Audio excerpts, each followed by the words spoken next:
have the chance to be part of something much bigger than yourself. When you first hear Summers in the X-Men world, the first person that comes to your mind is probably Cyclops, and there's nothing terrible about it. Scott Summers is definitely an important character, but he's not the only Summers child in the X-Men universe. Let me introduce you to Alex, Scott's brother, better known as Havok. In this video, we'll take a deep dive into Havok and understand what makes this Summers brother as cold as winter, unlike our beloved Scotty. Before we go into our explanation, we have a very small request. If you like our content, please support us by subscribing to our channel. This is a small click for you, but for us, it means a lot. Thank you. Let's begin. Get back. A brief history of Havok and his mutant abilities. Alexander Summers, better known as Havok to every X-Men fan, had quite a tough childhood. He was the middle child of the Summers, with Scott Summers being his older brother and Gabriel his younger brother. They were all mutants, even if their powers haven't resurfaced yet. His life was picture perfect, with his two brothers and loving parents. But everything went down the drain when he was coming home from a vacation. While Alex and Scott were traveling via their private plane, an alien scout plane from the Shi'ar Empire materialized in front of their plane, setting it on fire. In a rush, his mother, Catherine, strapped both the boys to a parachute and pushed them out of the plane. Unaware of their parents' survival, both the brothers took a free fall as their plane goes ablaze. Their parachute caught on fire, and the near-death experience triggered Scott's power. While his optic blast was able to slow down their descent, it didn't protect him from getting his head injured, which made it impossible for him to control his powers later. The two brothers were sent to an orphanage run by Mr. Sinister, who performed torturous experiments on them in the name of science. Deeming Scott the more powerful one, he separated the two brothers. Alex was adopted into the Blanding family, where he had to pretend as a replacement for their son Todd, who had been murdered. When Todd's killer kidnaps Alex and his adopted sister, Alex's powers come to the surface. His power is much more in magnitude, resulting in drawing Mr. Sinister's attention. Despite being a powerhouse, Alex lacked control over his powers for the longest time until he reunited with his brother and went back to Xavier's school for gifted youngsters, where he got to train his powers. With that, Havok set out on this tumultuous journey as the superhero we all know and love. What are Havok's primary mutant abilities, and how does it affect his body? Now, it's no secret to X-Men fans that even Sauron admitted that Havok is probably a lot stronger than his brother Cyclops. We have also seen his great power in action when Havok was able to overpower Magneto, and on top of that, he rendered the Hulk senseless. These are not easy feats to achieve, so how did Havok do it? Havok is an alpha-level mutant. He has something known as ambient energy conversion. The term is pretty self-explanatory, but how does it work in Havok's favor? Pretty simple, actually. You see, Havok is able to absorb whatever energy that is around him and store it in the cells the way we store glucose in our cells. Havok specifically stores cosmic energies such as starlight or X-rays and even gamma rays, and he stores them in his cell. While stored in this cell, the energy gets transformed into plasma wave discharge, thanks to metabolization. These plasma wave discharges can superheat and disintegrate objects in their path within a second. These plasma waves can also create back-to-back bursts by dispersing the air molecules around him. This, along with the ability to harness the absorbed power, has saved his life in several situations where one was surely to expect him to lose. But this huge power comes with a few issues. For one, it's extremely taxing on Havok to focus and release this huge amount of energy in a more concise way. When he does it for an extended period of time, he burns out. His energy bursts are better as omnidirectional streams of power than unidirectional. But as he is unable to control the power sometimes, this makes Havok an extremely dangerous person to be around. If Havok spends all of his energy, it takes him a whopping 16.5 hours to recharge properly, unless he's giving a huge source of power. All of these things together affect his bodies in ways that differ from Cyclops. Is Havok capable of absorbing cosmic energy? How does it impact his body? Summers brothers all have the tendency to absorb power, and as we've discussed, Havok is no different. Think of Havok as a solar panel if you must. Just like a solar battery, when exposed to a huge source of energy, Havok absorbs it, assimilates the power, and uses that power against his enemies. We have previously mentioned that Havok can passively take in power, hence the whole 16.5 hours to recharge spiel. But Havok has shown several times that he's fully capable of taking up power on his own accord. We get to see a live example of this in the arc where Havok is the leader of Starjammers. Here we see Havok go toe-to-toe with his brother, Gabriel Summers. Gabriel had gone mad and had taken over the Shi'ar Empire, the same alien empire that ruined their family, and Havok had to be the one to stay in space and fight against his brother. While Havok was held captive, he was cut off from the source of his energy. But every time he could find light, a bare sliver of light, he absorbed energy from the same to sustain himself. This ability of his to willfully absorb whatever energy is provided to him really makes him a strong superhero. When he's finally able to reach the proper source of his energy, he takes up quite a bit of energy. In this arc, he was dropped onto a star.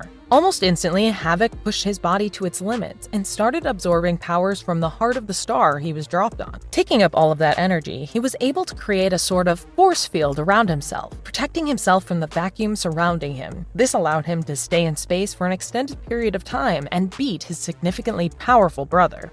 Havok and his incredible immunity. If there's one thing we can confirm right here and right now, it's that Havok never has to wear sunscreen. While you and I have to protect our skin from the radiation of the sun, no matter how light they are, Havok doesn't have to. Physiologically, being a solar battery comes with a few perks. Apart from being able to absorb huge quantities of energy in a snap, it also means that our dear Havok is immune to radiation. We have seen Havok absorb energy from the heart of a star, and that's not affected him in the slightest. Through all his adventures, we realize that Havok is able to absorb energy from stars and sun in whichever forms they may present, including waves, heat, and radiation. As that's his source of power, he's not affected adversely by these. But what about nuclear radiation, I hear you ask? Well, he's immune to that too. In Havok and Wolverine Meltdown, we get to see Havok acting like a control rod for a critical nuclear reactor. But that's not all. Havok isn't the only Summers brother we know. What about Cyclops and his optic blast? Havok is immune to that as well. Havok and Cyclops both are immune to each other's optic blasts and plasma blasts because their body cancels out the energy these mutant abilities produce.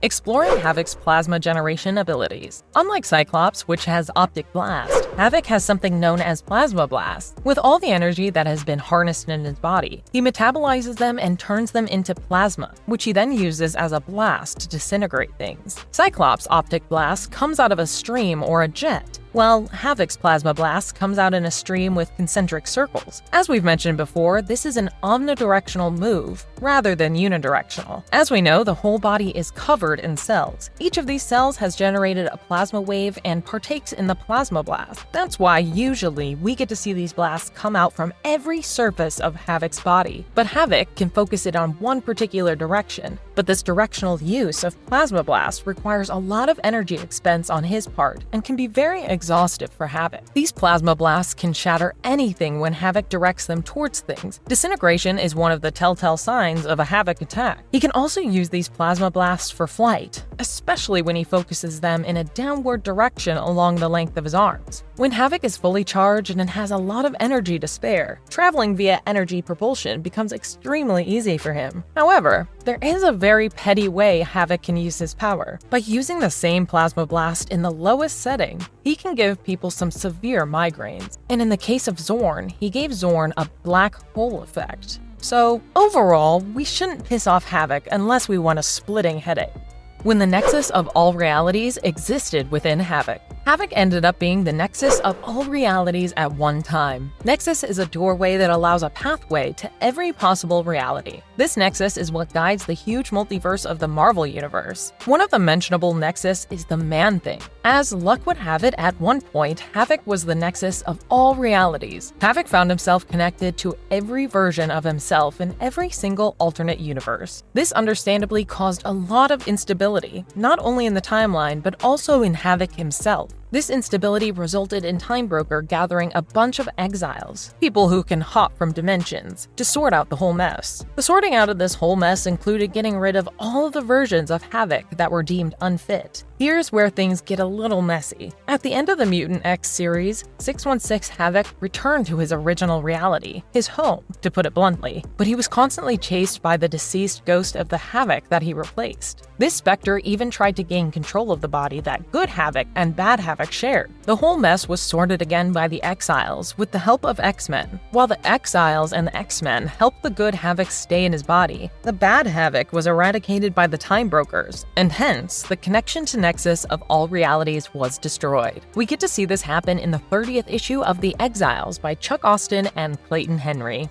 Havok's relationship to the living monolith explored. Havok and living monolith have something known as commensalism. Commensalism is a type of relationship between two beings where one is benefited and the other one is not directly affected, as in neither harmed nor benefited. In the case of Havok and the living monolith, that is exactly what happened. Ahmet Abdul is an Egyptian professor who believed deeply in that the first mutants to ever exist were the pharaohs and the ancient kings of Egypt. While he delved deep into his search, he met with Apocalypse. Apocalypse is an immortal mutant, and when he meets Abdul, he decides that Abdul is a man who has potential. Mr. Sinister, the man who separated Alex and Scott when they were children, is an evil geneticist. Using his expertise, he was able to graft Alex's DNA into the body of Abdul at the urging of Apocalypse. This led to the endosymbiotic relationship between the two. See, what happened was while Abdul was able to absorb the power, he wasn't able to use the power. His ability to use the power was jammed by Alex's body. Because of this reason, Abdul later kidnaps Alex and uses his body to figure out a way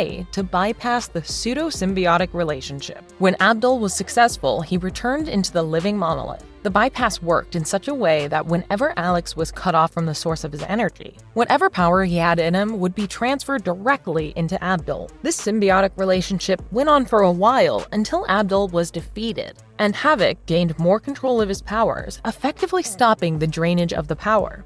Is Havok capable of swapping bodies? Havok's capability of swapping bodies is something that is up for debate. If we were to look into the semantics, we would see that the way Havok swapped bodies is not very similar to how mutants usually swap bodies. See, Havok went through a lot of manipulation over the years. His psyche was broken and battered beyond repair. But when things were finally looking up for him and his life had some semblance of stability, he decided that he would reform his Team X Factor. But before he could go on his first mission with his new team, he seemingly died, but not really. What actually happened was while he died in this reality, his psyche detached himself and ended up in the body of Havok from another reality. Here, the body that our Havok inherited was the evil counterpart of himself, manning the evil version of the X Factor, known as the Six. In this world, Havok was married to Madeline Pryor and had a son with her. His son was named after Scotty because in this reality, his brother vanished with his parents 20 years ago. While little Scotty knew his father was not really who he used to be, there were other things that took priority at the time. Namely, Madeline becomes Goblin Queen. Maddie was under the control of Goblin Force and was hell-bent on taking over the world and fighting everyone who stood in her path. Havok was forced to fight her despite his unwillingness to do that. When Havok figured out that the real Goblin Queen was beyond her, he was able to split Madeline from the Goblin Force, reuniting her with Scotty. After all this, Alex was able to come back to his original reality, where he was found comatose. He was able to return to his body with the help of the nurse's son, Carter Gazakanian, a very strong telepath.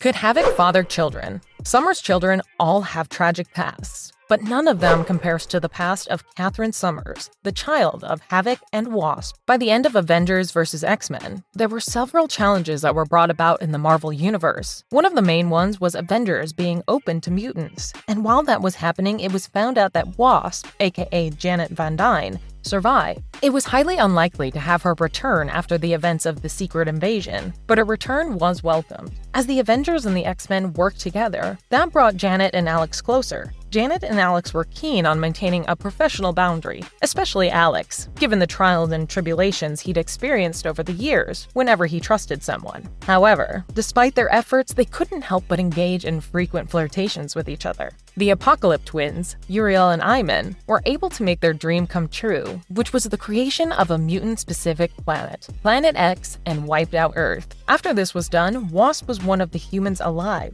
In this reality, further down the line, Havok and Wasp get closer, get entangled in a romantic relationship, and have a beautiful baby girl called Catherine. But life wasn't so easy for Katie. Katie was a human on a planet that wasn't welcoming towards humans. Beast protected Katie while Wasp and Havok worked together to find a way to get rid of the barrier that surrounded Planet X, making time travel impossible from this planet. When Wasp was eventually caught, Havok and Beast were forced to work with Kang and his Chaos Corp. They knew that Kang was the last shot when it came to saving the Earth. Kang, being the evil mastermind he is, decided that the best way to ensure Havok's cooperation would be to kidnap Katie. Havok was reluctant, but he didn't have much of a choice. But being a superhero requires a lot of sacrifices, and when Havok found out that Kang's goal was to gain the powers of a Celestial, he sacrificed every chance he had of seeing Katie again to protect Earth against Kang. Later, Immortals gave a hint that Katie might be brought back, but Havok was no longer in the mindset for this. His broken psyche could not process the trauma of losing his daughter, and the best way he could cope with it was by accepting that neither Katie nor the love he had for Wasp ever existed in the first place. Alex's life, both as a child and as an adult, is filled with tragedy that breaks anyone's heart when they follow his story. What are some of Havok's major weaknesses? While Havok is a formidable hero, he's not devoid of any weaknesses. One of the major weaknesses that Havok has is his inability to control the emission of his energy. As we've mentioned before, the plasma blasts that Havok uses are built up in each of the cells of his body, and the release of the plasma blast is sometimes uncontrollable. This is why Havok is always wearing a special containment suit. This inability to control his powers is probably due to the huge psychological trauma that Havok has gone through. Other than that, another weakness that Havok has is against the power of Vulcan. This is a genetic flaw that Havok is unable to overcome. As Gabriel's ability is to manipulate any type of energy, he is able to circumvent and use Havok's own power against him.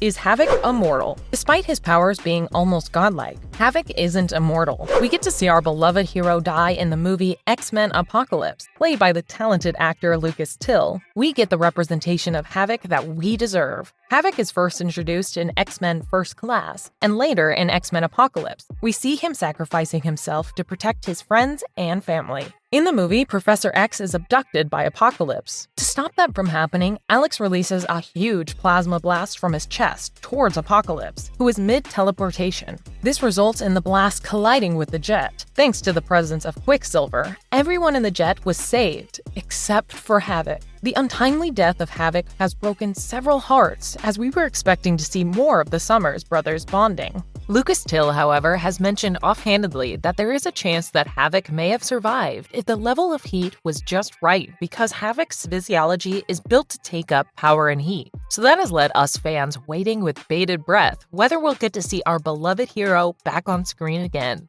Conclusion: Havok has the capability of touching the hearts of everyone who has ever struggled with their life. When you see Alex struggle with this trauma and watch his psyche break, you feel sympathy for him. Your heart almost cries out for him as you see him cope with this grief, his struggles in unhealthy ways. When you see Havok turn into a vile and cruel person, you can understand why he's behaving the way he is. And that's how you paint a struggling hero. Havok is a hero, and there are no two doubts about it. But unlike others, he is complex, has a darker side, and he's unapologetic about it. Yes, he's not perfect, and he will stand in front of you with his flaws, and you will find yourself growing a soft corner for him either way. And if you liked our content, don't forget to leave a like and subscribe to us if you haven't already. Have a good one and be safe. Thanks, everyone.